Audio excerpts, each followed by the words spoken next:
une exposition qui se divise en deux parties. Une partie est un grand coup de projecteur sur le projet du Pont-Neuf empaqueté.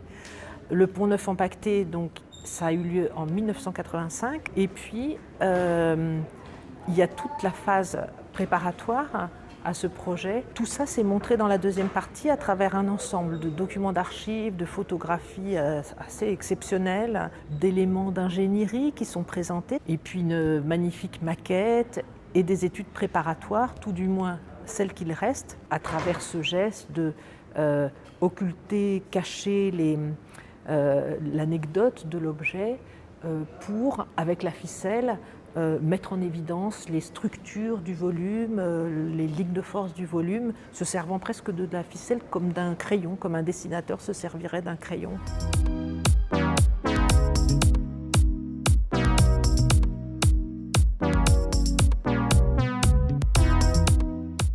Un très émouvant qui est celui de l'Arc de Triomphe. C'est un projet majeur sur lequel il a travaillé jusqu'à son décès fin mai.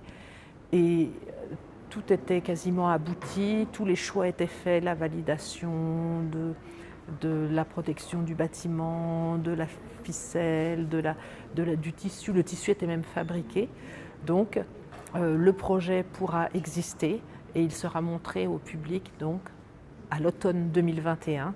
Donc c'est merveilleux parce que ça pourra rendre un formidable hommage au travail de Christo et Jeanne-Claude. Pour les plus jeunes générations, je trouve ça extraordinaire qu'ils se rendent compte qu'un tel projet est possible. C'est aussi une leçon de persévérance et de liberté.